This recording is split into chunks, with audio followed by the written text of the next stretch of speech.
Welcome. In this topic, we will explore the intellectual background of the corporate governance concept.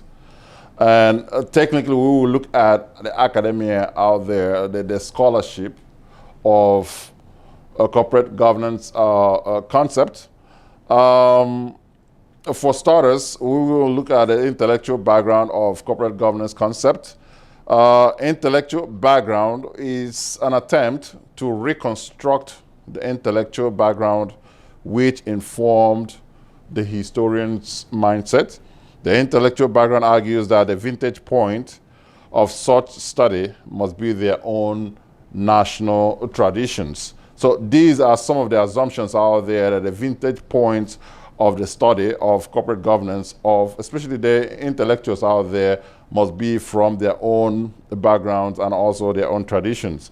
Now, the story of corporate governance in the UK over the past few years of political turmoil has revolved around the need to demonstrate the value of responsible capitalism. So technically, the corporate governance is trying to kind of devote lens on corporate governance by way of looking at the concept of capitalism, the advantages and the disadvantages of capitalism to be able to weigh, compare and contrast. Now, the ways that companies are delivering social return as well as a shareholder return, very important. It's very important to understand how these multinational businesses and public businesses are delivering the dividends to their shareholders, if it is done in an effective manner, devoid of any kind of scam or fraud, to ensure that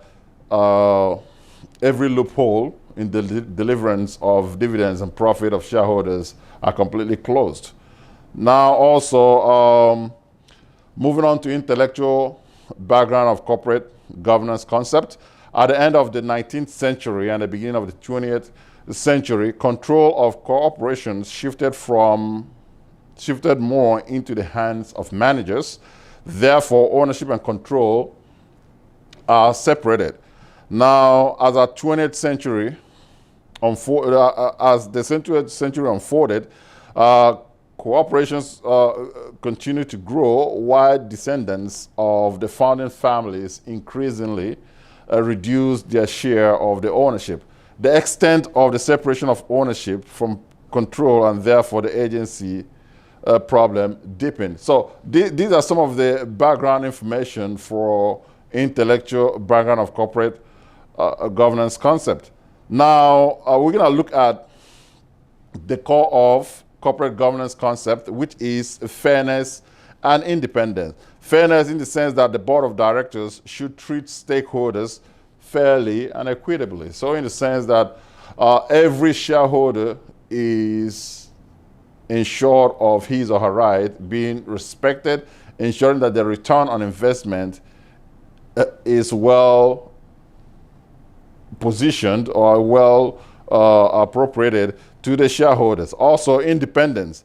Each director should be independent. There should be no conflict of interest. Very important. Conflict of interest in the sense that all the interest should be about the cooperation, the goals and objectives, the mission statement of the cooperation devoid of any personal interest. Now, accountability also and integrity are part of the corporate governance concept.